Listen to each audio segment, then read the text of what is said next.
Mga kababayan ko, magandang gabi po sa inyong lahat.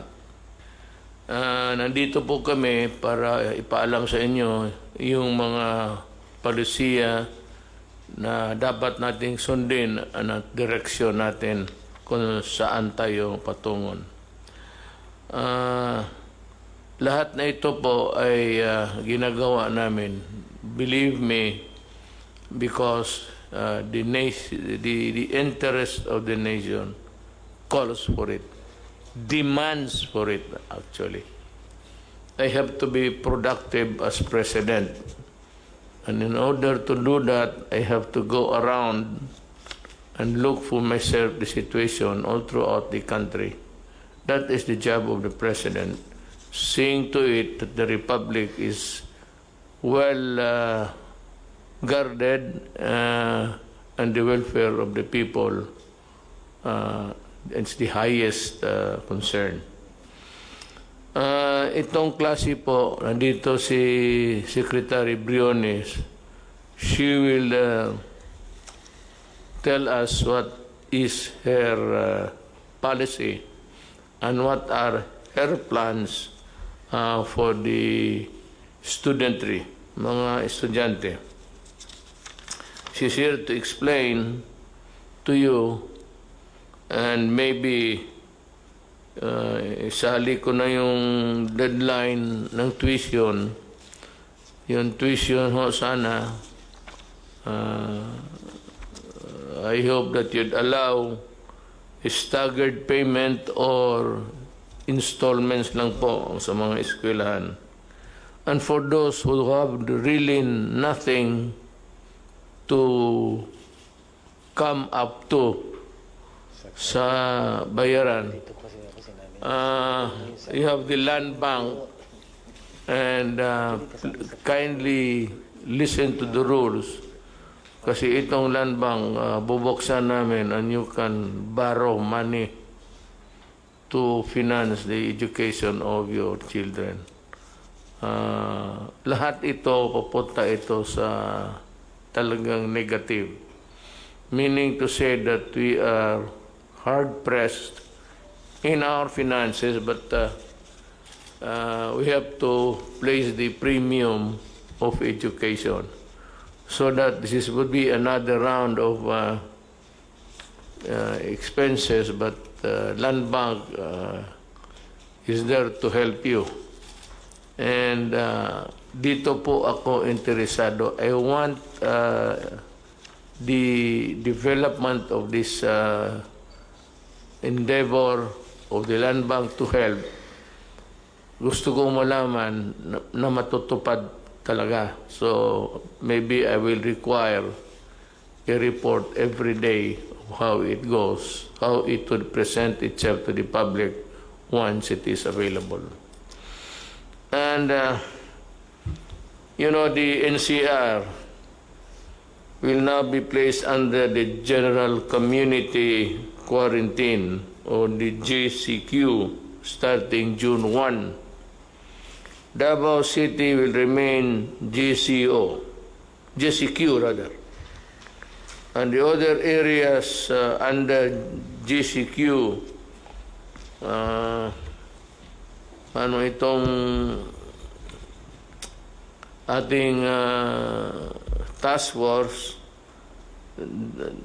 the regions that would remain under GCQ will be regions 2, 3, 4A, and Pangasinan, Albay. Yan sila until we have reviewed the general situation. We are not happy to put you in this place, but after review, maybe we can. But just let me tell you today that of those who are of late infection or those arriving in the country, we have a spike of about 5,000. Secretary, 500 rather, sorry, 500 lang. and Secretary Duque will expound more on that. The rest of the country will be placed under modified general community quarantine. Again, the rest of the country will be placed under modified general community quarantine. That is very clear now. In other areas, it will be again on a piecemeal basis, depending on the viability of the place to meet the challenges of COVID. But from time to time, Secretary Roque would give us the places where there will be changes. The opening of the airports. I have asked Secretary Tugadi, and he will have his time later to explain what are his plans. We would like to know, sabay-sabay tayo. Then dito sa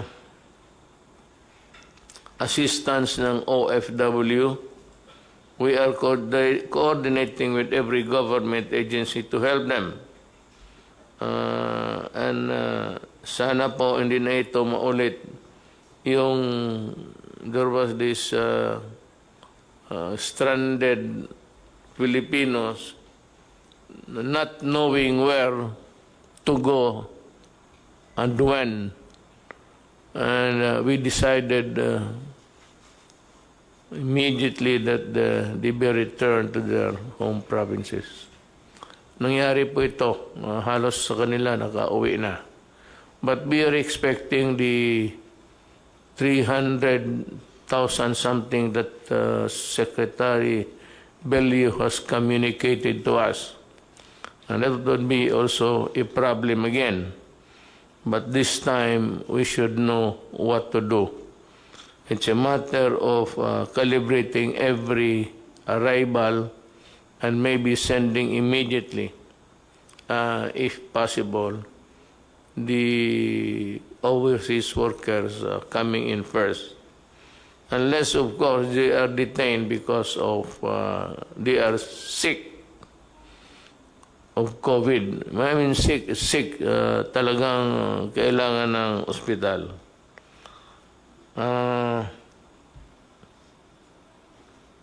Dito naman sa, well, let me appeal to itong mga landlords, the owner of lahat na, malls, bazaars, big stores, whatever, na merong mga anong tawag nito, yung franchise nila sa may mga different stores selling different anything. What you have is you own the big building to be rented out. Marami dito sa kanila po gusto ninyo na magbayad ng 50% even if they are not operating. Actually, I am at a loss really to explain to you how. But you know, when you collect from somebody who is not earning at all, it's practically flogging a dead horse. Kung patay na yung kabayo, baski gaano mo kahampas dyan, di na mabubuhay yan. And that is what's happening. If they are not earning, where will they get the 50% to pay? If not the 100% that you'd want to collect. So, it seems to me a problem, but I would like to appeal to the owners of the buildings, of the malls and everything. Ganito na lang, just pray everybody has a God. just pray that the vaccine, ang target nila is September. September, I think China will be able to distribute, if I'm not mistaken, and the other countries are catching up. Everybody is at it, so they are really trying their very best. Kaya lang, itong China, hindi ito hambog, wala itong ere, but they you know, they work, and I'm very sure that they will be the first one of the countries that would be able to come up with the vaccine. Ang atin ito is yung mga rental sana, balikan ko,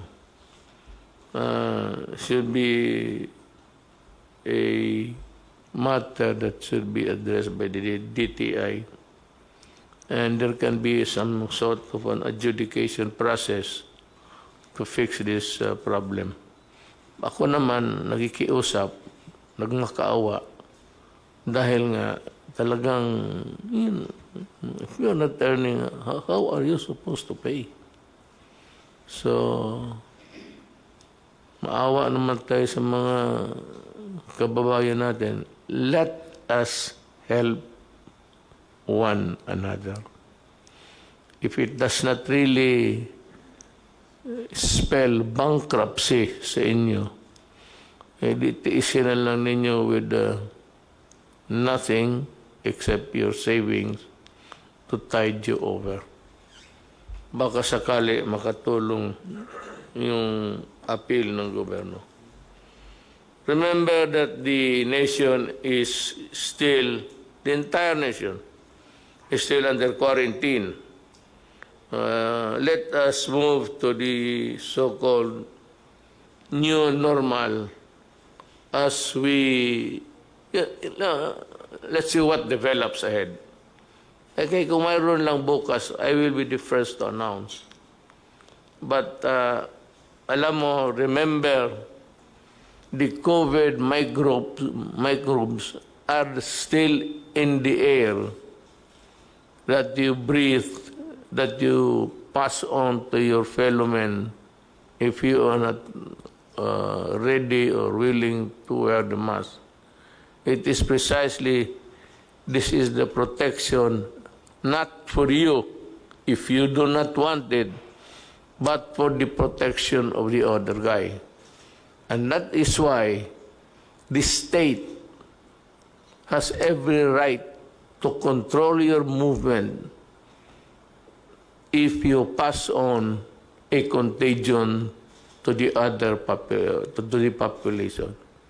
Kasi kung ikaw lang ang gusto, ayaw mo, and there are people who are like that, ayaw nila. And they believe that they have the antibodies to fight the coronavirus. So, if the virus is there, tapos gusto mong labanan, bahala ka. But for you to pass that virus, if you get it from one place and from another person and pass it to the other guy, that's different. That is where the right of the state comes in. So that to prevent a mass contagion, gusto namin putulin kung saan namin maputol to stop it. That is the reason of the essence of the police power of the state, to come up with measures to protect public interest, public health, public safety, lahat. Nandiyan yan. Case of peace and order, magkagulo, the state comes in. Yung may contagion and everybody is dying, falling, kasali yan. Public interest, if say, uncontrolled movement, or baski people trying to seize other people's property or things like just being into a state of anarchy. The state has the right to come in and put a stop on it. That is the survival of the Republic of the Philippines. This is the country of Filipinos who obey the laws. If you do not obey the law, that's your problem. Bahala ka. Good kung makasibat ka. Kung hindi ka makasibat, ay pasensya ka. And that goes for everybody. That should be made clear. Hindi kasi ng tao na they take for granted violating the law. Now we would start a program. We start with Secretary Brunes because I think that's the foremost in the minds of people. Go ahead, ma'am. Let the cameras be trained to... Thank you, Mr. President. My statement will be very short. It's based on a letter which I wrote to you after you made your statement about not allowing the opening of classes during the time of COVID. And so we are here from the DepEd to assure you that we are one with you in your uncompromising stand on the matter of the health and the safety of our learners and our teachers. You said, I will not allow the opening of classes na dikit-dikit ang mga bata. Para sa akin, bakuna muna bago andyan ang bakuna, okay na. We are saying because there is confusion and anxiety among Filipinos, families, especially the parents. We are here to state that we are one with you, Mr. President, in this non-negotiable commitment. It is the first and the most important principle when we worked out our learning community plan with all the details. We stated this also. The first and foremost concern is the health and safety of our learners and our teachers. Mr. President, there has been a confusion among our people who associate the opening of school with what we describe as face-to-face classes, where we are used to learners, we are used to teachers facing each other, and we are used to children going to school physically. But we are saying that there will be no face-to-face classes and sessions until we are assured of the safety of our children and our teachers. However, we also believe, Mr. President, that we can provide learning opportunities to our students without necessarily requiring them to go to school. And this we can do through what is described as blended and distant learning. Mr. President, this is not a new thing. We have many universities and schools which offer distant learning in many ways. We now call it blended learning because various approaches which are adjusted to the actual situation of the communities will be applied. But these are all, Mr. President, consistent with your preference that we should not be physically sending our children to school until it's safe to do so. What is the so-called blending or learning modalities? Because right now, there is a bill which is filed in Congress on this. One, for those who don't have connections, who don't have interactive facilities, there will be what we describe as printed material which will be delivered to the homes of the students through the barangays, can be picked up also by their parents at designated places within coordinated schedules. We'll be working very closely with the barangays and the local governments. And the second approach is now very popular, Mr. President. This is the online learning platform, and we in DepEd, we have what we describe as DepEd Commons. Right now, we already have over 7 million subscribers, wherein lessons, homework, quizzes, tips to learners and to teachers are all in the DepEd Commons and are accessible even to the parents. So we have instances, Mr. President, of parents who are abroad and who are monitoring what is happening to their children. They also go to the DepEd Commons and check on how their children are doing. Now, in cases, Mr. President, where there is no connectivity and printed materials may not be available immediately, we have the classic long-time approaches which have always been used in education, and this would be television. Those homes which do not necessarily have connectivity and may have television. And the most and the best used approach, of course, is radio-based instruction. Kasi ang television, mga 1950s, 60s, radios have been around since the 1800s when it was first invented. And we know that 2 world wars were won through radio messages and not necessarily computers and so on.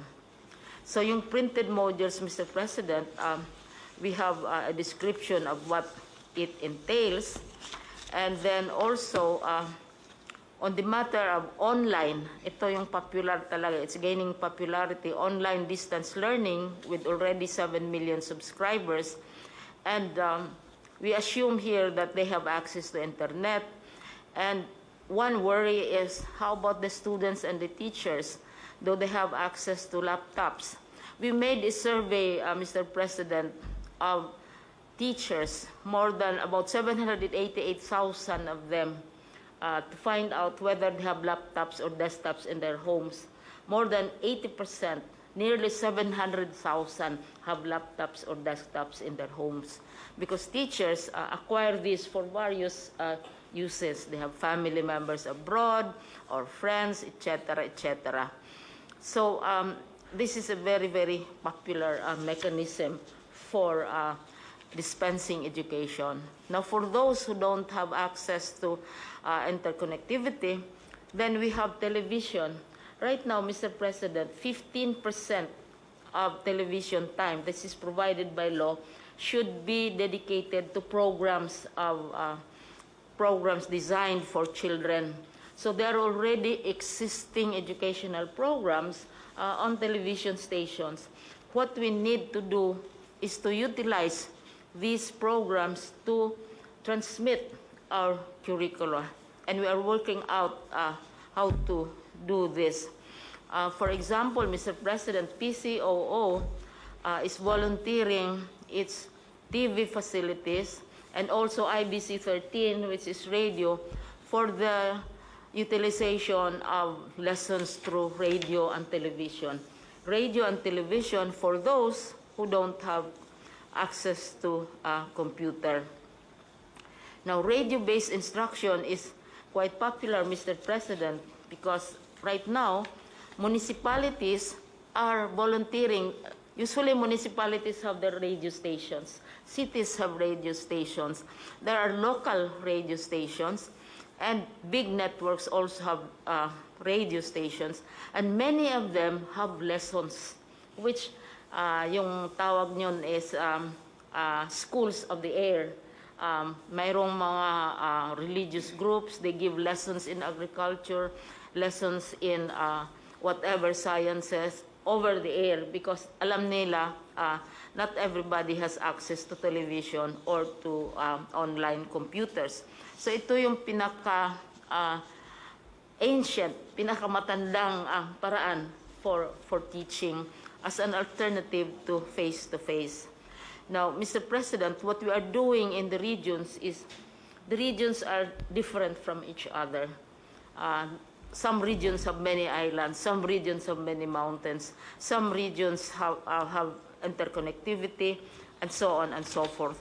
So what our regions are now doing is to translate our curriculum from curriculum for lecture, the teacher lectures the children for long periods of time. It has to be translated, one, into digital modes sa platforms natin, into television programs, because children have to be taught through in a different way. Iba yung effect ng television programs because their attention span can be very brief as well. And then also converted into radio scripts. So this is where much of the work is now being concentrated. What we are saying, Mr. President, is that we fully and completely support your stand that our children should not be exposed to the dangers of COVID-19 physically, but we are also offering opportunities for them to continue their studies and their learnings. And some people ask, are we prepared? What we are trying to do, Mr. President, are not really new. Hindi naman to bagong invento, because distance education, many universities have distance education programs. Many local governments have radio stations. We are utilizing existing ways of communication without necessarily requiring our children to go to school. So they can still go to school, they can still study, teachers can monitor them as well as their parents. So ito yung namin, Mr. President, which we would like to share with you, and we seek your approval of our alternative ways of learning, which are already existing right now.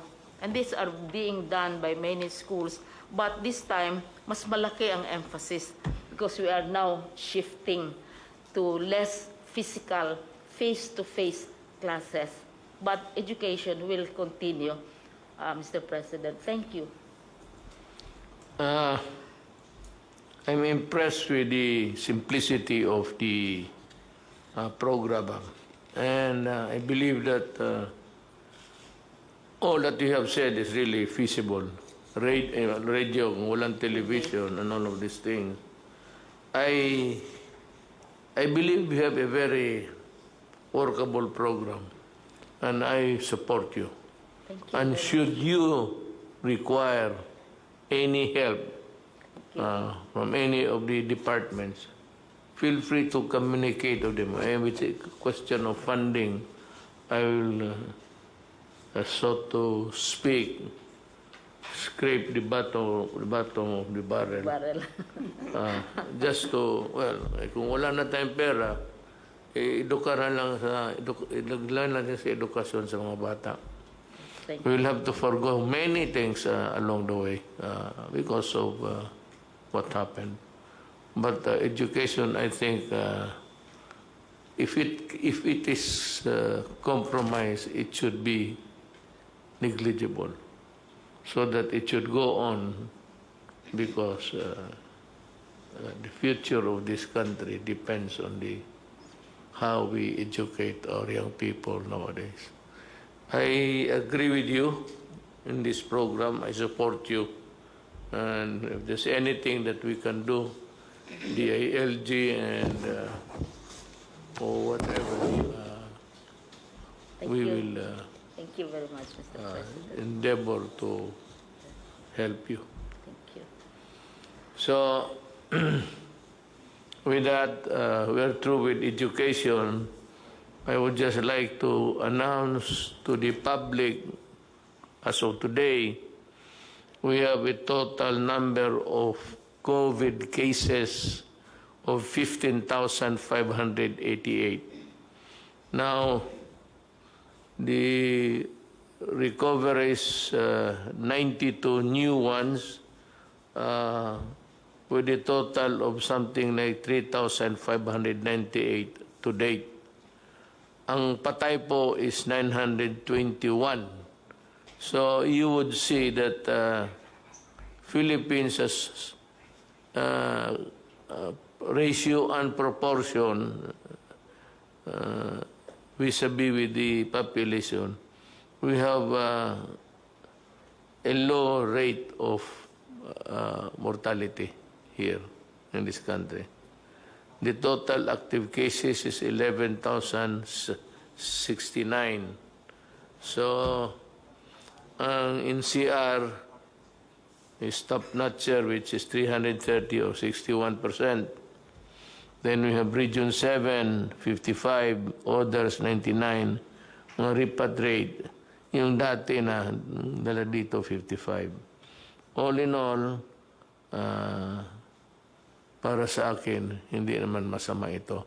So let's go to the Secretary of, he has some important matters to take up with the public. Secretary Doki, please. Magandang gabi po, Mr. President and fellow members of the Cabinet at sa lahat po ng ating mga kababayan. Gaya po ng sinabi ni Pangulo, ang ating pong kaso na nadagdag as of 4 o'clock p.m.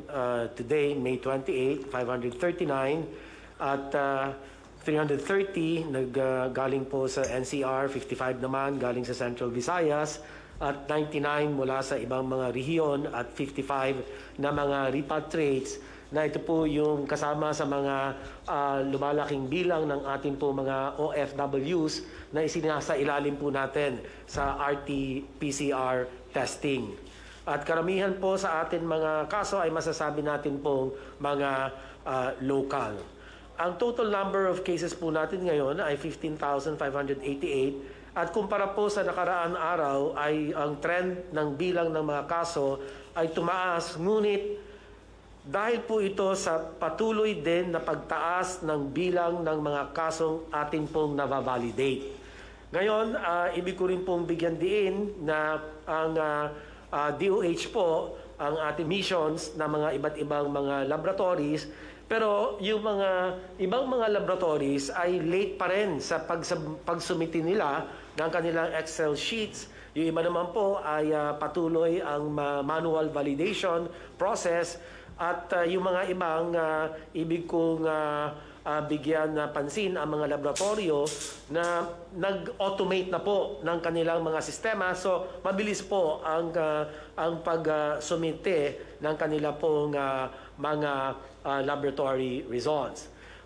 Tumaas man po ang ating kaso, pero sa pangkalahatan naman, ang mild cases po natin ay asa 90%. At 7.3% naman ang asymptomatic, yung wala pong nararamdaman na sakit. At less than 2% naman po ang severe to critical cases.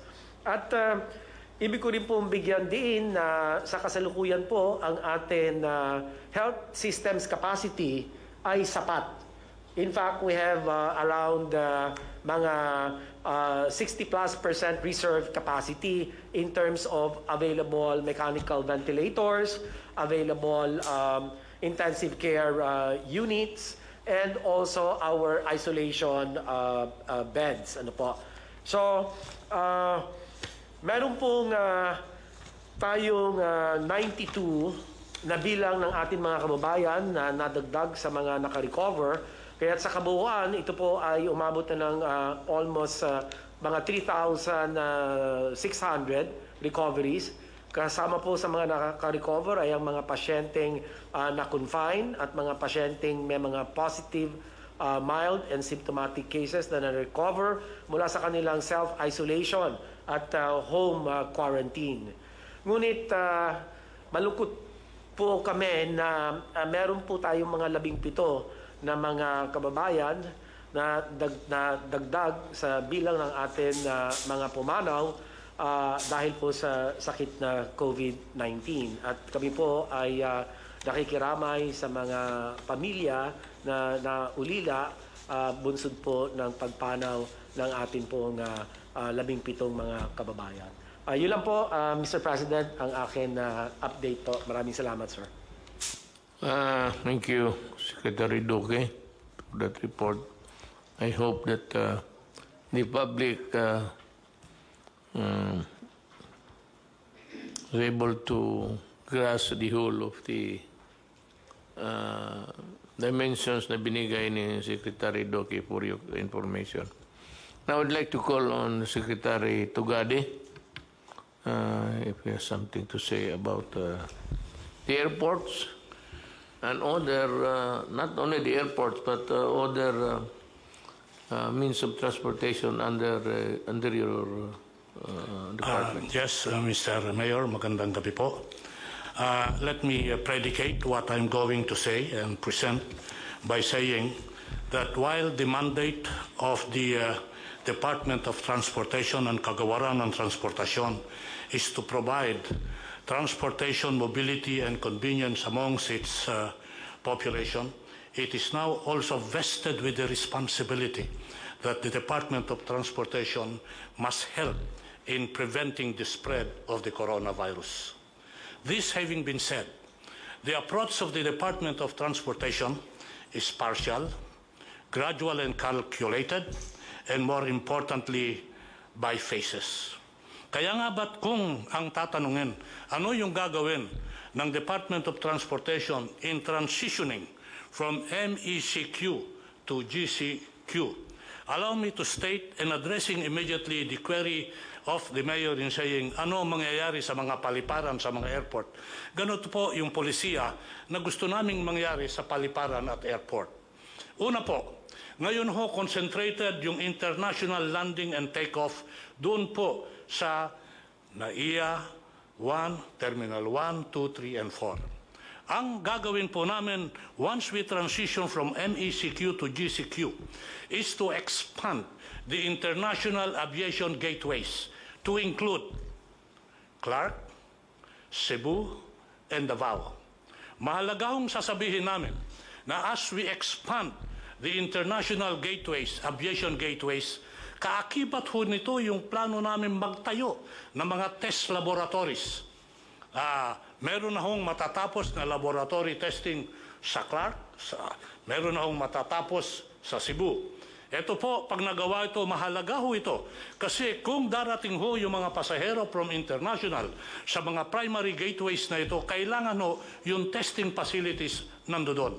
Kaya nagkakapit bisig ho kami sa Department of Health saka sa Red Cross na kung saan mapadali yung accreditation ng mga laboratories na to. Mahalaga ho na sabihin na while we put up the testing laboratories, there are already accredited hospitals which can do the testing in Clark and in Cebu. Kaya nga ho, kung wala pa yung accreditation ng Red Cross or ng DOH, pwede na hong gamitin yung mga paliparan na to.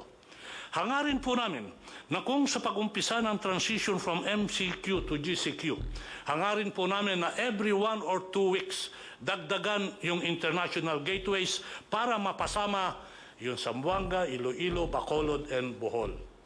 Mahalaga ho ito kasi this is one way of decongesting what is happening right now at NAIA Terminal 1, 2, 3, and 4 and putting it in the provinces and region.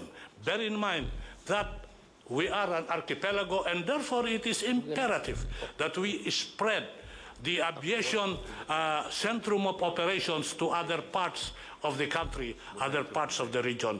Kaya nga ho gagamitin ito. Ngayon, ito po yung international. Kaakibat ho nung international ay yung domestic operation. Ialaw po namin na magkaroon ng domestic air operation doon po sa GCQ to GCQ. Mahalaga ho ito pagkat gaya ng sinabi ko, tayo ho ay isang archipelago. Kaya nga ba kung magkakaroon tayo ng operasyon sa Mindanao at Bisaya, hindi ho natin ililimit na magmula at magsimula sa Central Luzon yan.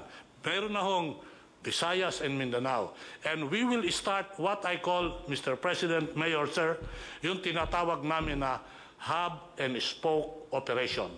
HUB-SPOKE. Na kung saan, kung darating yung mga malalaking sasakyan sa mga probinsya, magkakaroon ho ng domestic operation yan. In other words, gusto ho natin na magkaroon na ng hubbing operation sa mga probinsya at region natin nang sa ganon, ma-spread yung aviation potentials at maitanim yung punla para sa tinatawag natin not only of domestic mobility but more importantly and so yung domestic tourism. Ito po, Mayor, ang general approach sa aviation. Kung papayagan po ako ng ating mahal na alkalde, presidente, magsabi lang ho ako ng ibang mga pamaraan at panuntunan na gagawin sa ibang transportation sector, kagaya ng tren, ng road, at ng maritime, kung papayagan po ng ating Pangulo. Sasabihin ko ho, kung tayo magta-transition from MECQ to GCQ, on the first day that we transition and it's put into effect, we can already put into operation our train and rails operation. Habang nag-uusap po tayo ngayon, nagsisimula ang ating mga tao sa railways at railways na kung saan sinisimulate nila kung paano maumpisa to. Sabihin ko na lang ho, namarkahan na yung bawat upuan, namarkahan na yung bawat ali, namarkahan na yung pagbili ng ticket, namarkahan na yung queuing. Handa na ho ito. Pag sinabing Lunes, handa ho kami sa Lunes. Bagamat sasabihin ko antemano, huwag i-expect na yung operation ng tren is 100%. As I said, we have to balance our mandate to provide transportation with our responsibility to help in the spread of the virus. Therefore, the capacity will also be limited, gradual, and calculated. It will be an average of 10 to 12% sa LRT at MRT. Doon sa PNR ho, ang capacity mga 35%. Ngayon ho, para maayos ito, sabihin ko na lang ho, part of the future efforts here, ito po ang sasabihin ko. Matatapos na ho namin yung pagpalit ng release ng tren sa MRT3 by September of this year. Ano ho ang ibig sabihin nito? Ang ibig hong sabihin nito na pag umandar na yung MRT3 sa kabuuan ng kanyang pagdagusdos at maayos na yung tren, yung average headway ho natin na 5 minutes, mababawasan ho yan. Yung kilometers per hour travel time na ngayon 30 kilometers per hour, by December ho, Mr. President, target po namin na yung speed magiging 60 kilometers per hour kasi nabago na yung release ng tren. Mababalik po ito sa dati na kung saan sabi natin, eto na yung MRT3. Bakit importante yung release? Importante yung release sa katren pagkat kasi ho, Mr. President, massive ho ang pasahero nito kumpara sa modernized jeepney, sa Grab, sa taxi, mas madami ho dito. Kaya concentrated ho kami dyan. Ngayon, to augment, because limited capacity yung takbo ng tren, meron ho kaming tinatawag na bus augmentation system. Yung bus augmentation system, ganito po yon in generic terms. Ikakasaho namin yung operation ng tren with a bus operation following the same line. Para nang sa ganon, ma-achieve natin more or less yung tinatawag na volume of passengers that move. Ngayon ho, mag-i-introduce ho kami ng bagong pamaraan. Ito hong bus augmentation system ay magkakaroon ng tinatawag na dedicated lane sa EDSA, mid-lane. Ibig sabihin, may tatakbo ho dyan na bus. Sa umpisa ho, kasi sinabi po natin, gradual, calculated, and partial. Ito ho, baka gamitin ho muna namin dyan, Mr. President, mga 300 to 500 buses. Sasamahan ho yan. Pag nagawa ho ito, i-increase po namin yan. Maalala niyo ho yung LRT na nasira ng 3 istasyon na hindi pa mag-ooperate ngayon? Lalagyan ho namin ng bus operation yon para yung 10 stations ng LRT will be put in operation with the combination of rail and bus. Meron hong bus augmentation system, babaguhin ho namin ang EDSA. Sasabihin ko na rin ho, yung gagawin nating landscape sa EDSA. Ultimately, magkakaroon po tayo ng tinatawag na bike lane na kung saan nakikipag-kapit-bisik kami sa MMDA at the Department of Public Works para maumpisahan at buhayin ulit yung tinatawag na bicycle lane. Pag ito ho na-prove sa aming eksperimento na kaya, gagawin ho namin yung strukturang permanent. Sabihin ko lang ho na yung bicycle lane will not be limited to EDSA. It will be limited to parts of the country if it works. Ngayon ho, ang component ho ng road sector, kung o-operatein mo yung road sector, ano naman ang mag-ooperate sa kalsada? Nasabi ko na ho, yung bus augmentation system. Ma-ooperate ho yung P2P, point to point. Wala hong stop yan. Ibig sabihin, itong P2P, sasama sa dedicated lane, sa agos ng dedicated lane. Nandiyan dyan po, yung tinatawag natin na yung Grab sa taxi, pwede hong mag-operate yan. Sabihin ko na lang ho, Mr. President, alam niyo ho ba na uumpisahan natin part of the new normal? Magkakaroon ho tayo ng digitalized operation sa taxi, sa bus, na kung saan merong cashless transaction, again, to help prevent the spread of the disease. Ito na ho yung mga card system. Ginagawa ho at gagawin ho namin sa taxi at sa mga modernized jeepney at sa bus yan. Part of the digitalization program, without oversimplifying, but just to show to our people who are listening and watching, meron ho tayong digitalization program. Alam niyo ho ba, yung lisensya ngayon, pupunta ka sa LTO, doon mo kukunin. Ngayon, minsan yung address nila, problema ho yan, hindi totoo. Nagkakaroon ho kami ng online issuance and application. In addition to that, yung mga lisensya at plaka, yung renewal ng plaka at lisensya, hindi ka na ho pupunta. Plano namin sa LTO offices. I-deliver ho yun ng courier. This is one way also of making sure that the addresses dun sa mga na-issue ng lisensya ay totoo. Kasi ang nangyayari ho ngayon, pag nagkakaroon ho tayo ng problema sa kalsada at hahanapin mo yung address, wala ho doon. So meron ho mga programang ganon. Sasabihin ko na rin ho, part of the digitalization na ginawa na namin even before the COVID is the robotics. Meron na po tayong robot sa LTO. Sila ho yung gumagawa ng plaka. So ito ho, mga gagawin natin. Ngayon ho, kung mararapatin, Mr. President, let me say a little bit about maritime. Dalawa ho yung programa na ginagawa for the first time during the term of President Duterte, Mayor Duterte. Una ho, electronic ticketing system. By December, pwede ko nang umpisahan yan because now it's on a test run. Ano ho ibig sabihin nito? May ticket na ho pag sumakay ka ng mga mga maritime vessels. Mawawala ho dyan yung scalping.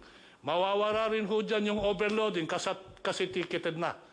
Yung ticketing, online ticketing, gagawin din ho yan sa tren. At ginagawa, of course, yan sa aviation. Gagawin ho sa maritime. So magkakaroon ho tayo ng online ticketing for the first time. Mabubuo ho natin yan by December. Para sa ating mga kababayan, nandito ho yung sinabi kong palamigan ng bayan. With the problem on COVID at yung sitwasyon at lack ng storage ngayon, yung magsasaka, yung mga mangingisda, nasisira ho yung kanilang tanim at pangisda kasi walang storage. Ang ginagawa po namin, Mr. Mayor, Sir, is nilunsad ho namin yung palamigan ng bayan. Ito ho yung cold reefer na kung saan pinapadala namin ito sa mga komunidad na municipality na merong nangingisda at merong nagtatanim para matulungan yung kanilang pangingisda at ang kanilang pagtatanim, binibigyan ho namin sila. Nakadistribute na ho kami, 11 reefer containers. Plano ko ho, pagdating ng Hunyo, I know it's a tough order to my people, but I'm pushing them. Gusto ko 2 container a month para mapalawig yan. Then we can help di magsasaka and di mangingisda. Sabihin ko na rin ho, Mr. President, sa maritime, nakatapos na ho kami at report namin sa IATF kahapon ito, na matapos na kami ng puerto at gusto nilang inauguratein pa. Sabi ko, wala nang inaugurate. Operatein mo na lang. Mahigit 10 na ho yan. Operatein mo na lang. Wala na tayong inauguration. I hate ceremonies. Basta operatein mo na lang. Kasama ho dyan yung pagtatapos ng puerto sa Pag-asa. Handa na hong mag-turn over yung provincial government of Palawan na i-turn over sa amin yon sa June 12. Sabi ko, kung maaari, aksipin ko na lang sa papel yan. Huwag na tayo mag-inaugurate. Umpisahan na lang natin. Maraming salamat po, Mayor. It was a very terrific presentation, Secretary Tugade. We would like to ask Secretary Galvez to make the report first. What's the latest on your front, sir? Sir, you have directed me to visit all the different regions as a compliance to your directive and see the real situations on the ground. I have already visited Zamboanga City, Davao City, Caraga region, Bohol, Cebu City region, the Laguna region to build the quarantine facility there. Also, I visited Baguio City, sir, to see the good things that Mayor Magalong is doing. I also visited Region 12, and also I visited the malls so that we could see if they are really following the protocols. Sir, they're very thankful to you, sir, and also to Senator Bongo, because we have given them more or less 200,000 rapid test kits. And also, we put up the machine laboratory. When we went to Zamboanga City, sir, we left more or less 1,100 kits. And now they have 2 laboratories already. And also in Davao, we have already procured, with the help of the different companies, San Miguel Corporation and also Ayala Corporation, they're trying to automate the Southern Philippines Medical Center. And it can increase the capacity of the Southern Philippines Medical Center into more or less 2,000 tests per day. And the machinist will be flown from Zamboanga City to Davao City, maybe this coming Saturday, sir, to fix the machines. And then also the Caraga region, they're very thankful because also we provided them 2,500 test kits for every province. And also Bohol, we saw that Bohol will be one of our candidate for the new normal because they're still COVID-free. And considering that most of their businesses came from tourism, we are planning that we will have a preparations for local tourism this coming June and July, and then they may be opening up. If the situations improves, they will open up tourism again in Bohol, and they're very thankful that we have given them hope that Bohol will be our model for the new normal. And also in Baguio City, sir, we visited Baguio City, and the Baguio City, sir, is very sprawling right now. They have opened up all the business except for mass transportation and also hotel and restaurants. But I talked to General Magalong last night, and if the IATF will approve that they will be at MGCQ, they will open up some of its restaurants for dining, and also they will open up local tourism in Baguio City. And then during my visit on the malls, we saw that the people is really very mindful of the pronouncement of the president. As of this moment, when we saw the malls, we thought that there are many people there, but more or less 10 to 20% of the mall capacity is parang takot pa rin ng tao, sir, na magpunta ng malls. So majority, nakita namin, sir, mga 20 to 30 opening pa lang, sir, ng mga malls. Ang marami lang matao is yung sa supermarket, but those who open, nakikita namin, sir, medyo merong pa rin natawag natin precautions. But I believe when I talk to the administrator of the malls, they are very, very happy that the president, the government has given them the hope that there will be an opening. And considering that NCR will be GCQ'd, they're very happy. Sir, I also visited Cebu City.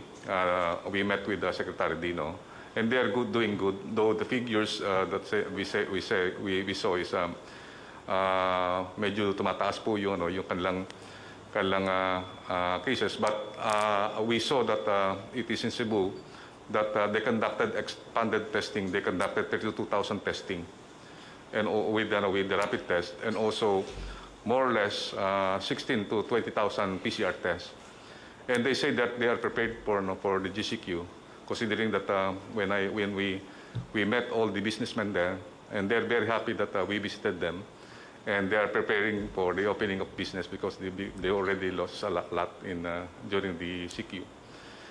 Mr. President, for all those LGUs and businessmen that we have visited, they are very, very thankful that the government is giving them the support, especially when we go there. We brought PPEs, protective personal equipment for the health workers, and also we provided test kits, including rapid test kits, and also we brought all along with us with the PCR equipment. That's all, Mr. President, and I would like to convey the gratitude of our local government officials and businessmen for the visit, sir. And also the gratitude of the nation for your untiring services, General Galvez. Dito sa Pilipinas, hindi tayo nagulang ng for example, Benji sa Baguio. He's a very good administrator, being a military man. He has that, I said, how to craft a government that is really fit for in your jurisdiction. Maraming mga leaders na ganon. But meron namang iba, and I don't blame them actually. They say that I do not have any quarrel with Richard Gomez, as he was the one who said that he's not going to accept anybody from entering or for that matter leaving the place. Okay mo lang yan, it's a part of maybe the vigilance that a person nurtures in his heart of how to do it. But, you know, there are also constitutional issues that are involved, and those are sacred ones. And for those who are not really pronounced to be infected, positive, there's no reason why you should not accept them, especially those who are returning to their homes from doing a work abroad. Kawawa naman kasi. So, yung constitutional right, there's no really a reason why you should not accept them with open arms. I think this has been understood by everybody. And unless, well, for one, if you are positive, you can stay with the place where government has to provide for the hospitalization. I want to make it clear that as much as possible, the ordinary citizen, the Filipino, does not have to spend money. If he is sick, he can seek hospitalization and charge everything to government. Wala tayo na. If he happens to be in that place and he cannot move out, and maybe he's not welcome to the place, he can stay where he finds himself, and this I would like to convey to the mayor. Help anyone, not even Filipinos, foreigners, who are in your place and who go to you or who goes to the municipal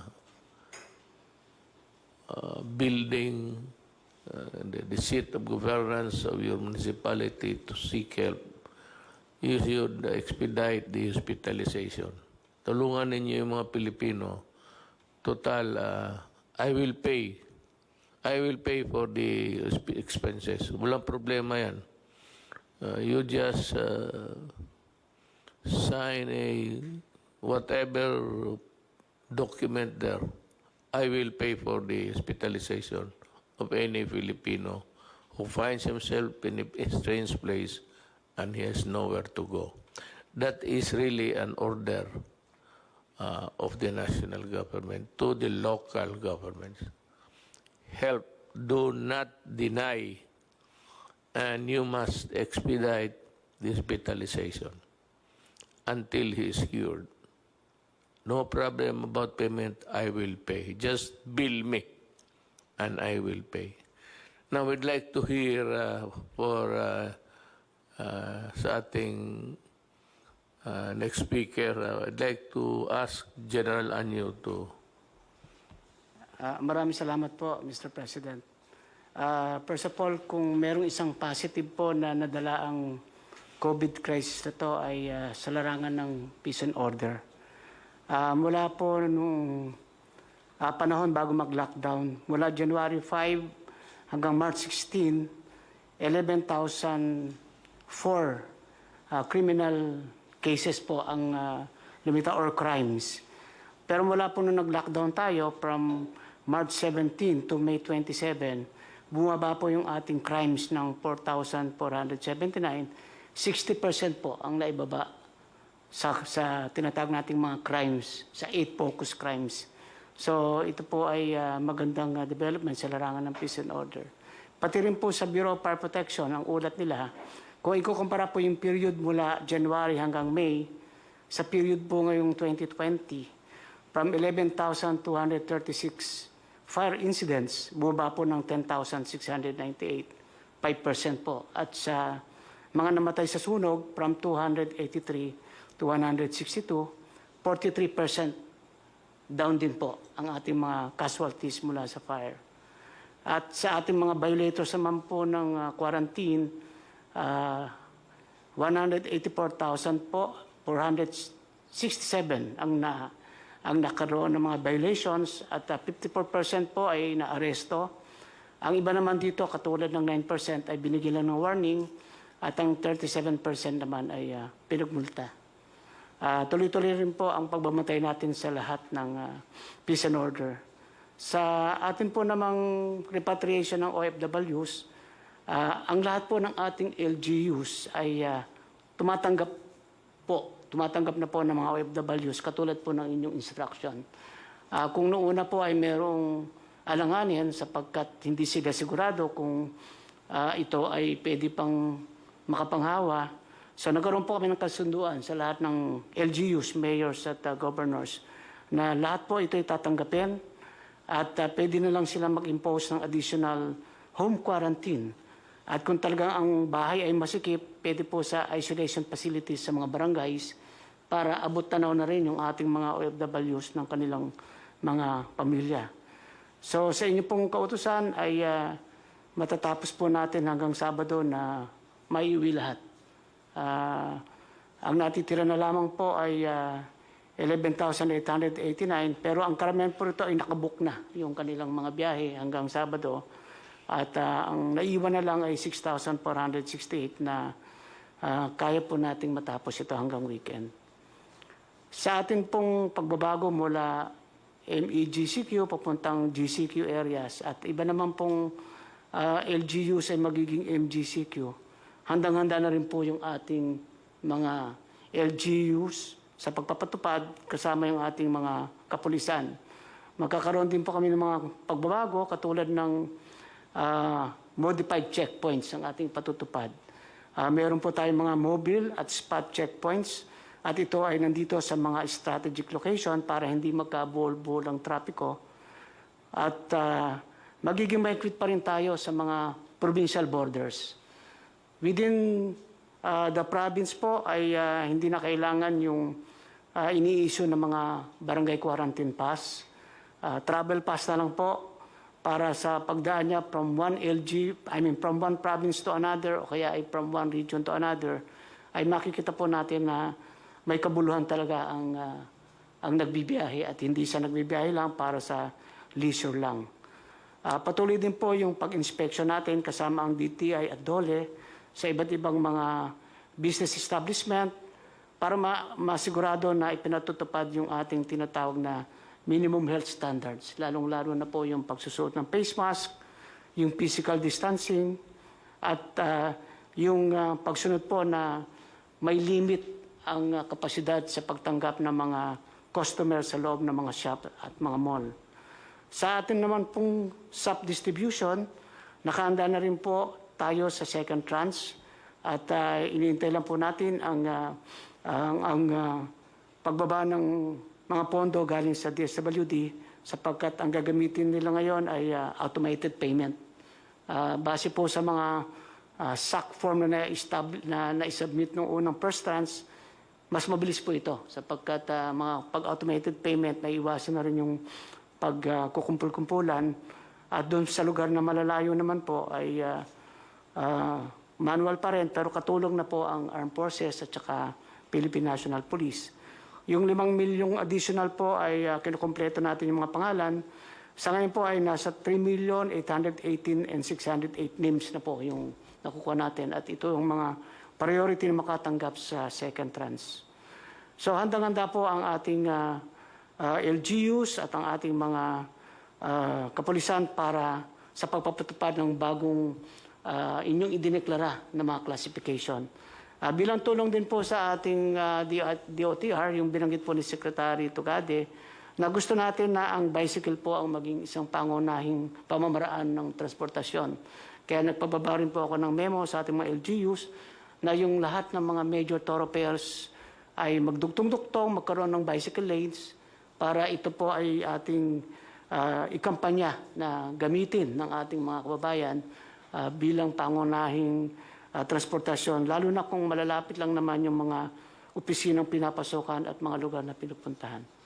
Yan lang po, Mr. President. At ready na po kami para sa pagpapatupad ng bagong mga deklarasyon ninyo sa classification ng iba't ibang lugar sa Pilipinas. Thank you po.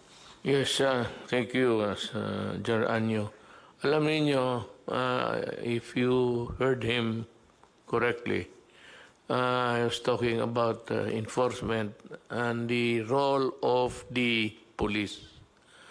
I repeat, there is no martial law in the Philippines. Far from it. We are exercising the power of the state to protect public health. That is all there is to it. Now, because sometimes enforcement can be a very tedious process in explaining to the ordinary citizen, please understand that these are things which we have to do because it is needed to be implemented.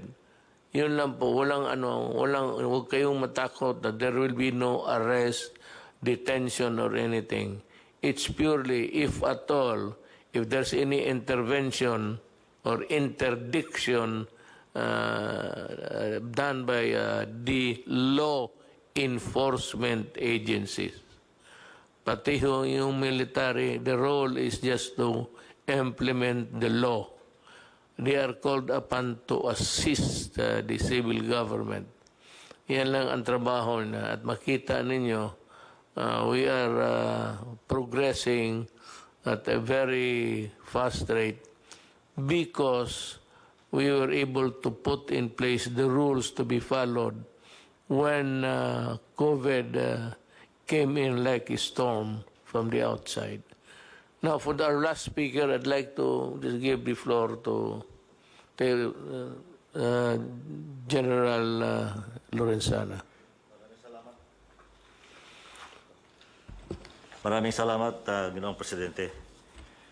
Ito po ay dagdag lang sa mga ulat nila General Galvez at saka General Anyo tungkol ito sa mga ginagawa natin sa mga OFWs. Yung pong utos ninyong magpa-uwi tayo ng mga 24,000 OFWs na nasa Manila, ay natupad po. Saka nalampasan pa po natin yung bilang na yon. Ang ating naipauwi ay 26,590. As of last night, meron pang mga OFWs niyan, kasama na yung mga bagong dating, na 77,569. Ngayong araw na ito, umalis na, umuwi na yung 3,597. Meron pa nga titirang 3,972 na pwede na makakauwi nitong linggong ito. Mr. President, yung ating sistema ay naayos na natin. Medyo nagkabuhol-buhol ng una dahil marami tayong mga na salubong na problema. Pero naayos na po natin ito dahil pinag-isa-isa natin. Kipag-unayan kami sa DOTR, sa DILG, at saka sa DOLE. Dahil lahat po ng mga ahensya na yan ay may pakialam sa OFWs. Mula ngayon hanggang katapusan ng Hunyo, sabi ni Secretary Bello ay may darating na 40,000 na OFWs. We can assure you that okay na yan, maayos na natin yan. And we ang target po namin ay hindi magtatagal na 4 na araw yung mga OFW rito at nakakauwi na sila. Ngayon, kung matutuloy yung balak ni Secretary Tugadi na bubuksan niya yung mga ibang international gateway, ay pwede na nating idiretso yung mga mga OFW sa darating at saka seafarers, yung pong nagkatrabaho sa barko, at doon na sila mag-testing. At least malapit na sila sa mga pamilya nila, hindi na sila malulungkot kung sila nadadalaw ng pamilya nila, kung naka-quarantine man sila. Pero ang balak po rito ay pag dumating po yung OFW, i-testing sa PCR at mag-quarantine sila ng 3 araw. Paglabas po ng resulta ng test, kung sila ay negative, iuwi na po. Yun lang positive ang may iwan. Kung gano'n pong gagawin natin ay mapapadali po yung trabaho ng lahat at mapapadali rin yung pag-uwi ng mga OFW sa kanilang mga bahay. Yun lang po, Mr. Presidente. Salamat, General Lozano. Alam mo, as you see, if you listen very carefully sa mga pinag-usapan naman dito, it's all geared towards a governance to take care of the citizens' republic. Lahat ho namin ginagawa. At wag ho kayong maniwala. Ako na yung nagsasabi sa inyo. Yung mga test na yung sabi nila yung they unfairly drag the name of Secretary Duque. Hindi ho totoo yun. Ang nagbili noon, ang budget, pati yung Office of the President mismo, sinadya ko yun para madali. Tinanggal ko nga doon kasi overwork na ang Health Department. Ginawa ko yun para mabilis. Itong mga bidder na ito who offered a lower price never participated in the bidding. At ngayon yung matapos na, yun ang nagreklamo, offering a lower price, hoping that you would ignore the bidding and go for their price. Ito yung mga gago na ito, when they were first approached, mahal. Ngayon, may bidding, hindi sila sumali. And suddenly after that, and may I inform the Senator Drilon and Ping Lacson and everybody, ganon ang nangyari. We will have a report coming your way, and that is the stand of the Office of the President. Kami ho ang nag-utos niyan na dito na sa budget para pag-release ng pera madali, diretso na. It so happened that we have some talagang mga bullshit na tao at kayo pa maniniwala kaagad, you better wait for the official report, at least for respeto. Little respect coming from the Office of the President kasi sinadya ko yan. Right at the beginning, you must have heard, sinabi ko, itong pera na ito at binigay ng Congress, wag na wag ninyong gamitin. I said, I even used the word, do not fuck with it. Kasi sabi ko, emergency ito.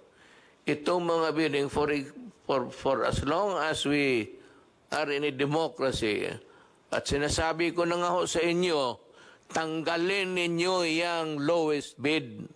The lowest bid is the culprit of all corruption, be it national or local. Tanggalin ninyo yan, maghanap kayo ng ibang paraan. Kasi yung bidding na yan, people go around just to make money without really the things that they want to participate in a bid which is non-existent insofar as they are concerned. They are using yung mga cornering of contracts tapos go into a bidding. And we can explain that carefully. Ito si Senator Drillo, sabi niya, I want where the money went. Well, you will have the explanation. And better believe it because yun ang totoo. Hindi naman kami nabubula. I said, we do not, nabi ko, do not fuck with the people's money with more reason that we will not fuck with the money that are given. Thank you.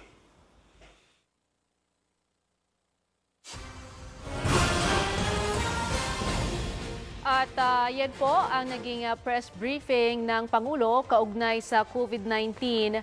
Sinabi ng Pangulo na itataas na sa General Community Quarantine o GCQ ang NCR maging ang Davao City simula sa June 1. Ang lalabing bahagi naman ng bansa ay nasa modified GCQ. Pero ang Regions 2, 3, 4A, Pangasinan at Albay ay mananatili sa GCQ. Sinabi pa ng Pangulo na ang inaasahang COVID-19 vaccine ay malamang daw sa Setyembre dumating at sa pamamagitan niya ng bansang China. At yan ang ating live coverage. Ako po, si Lala Roque, buog puso para sa Pilipino.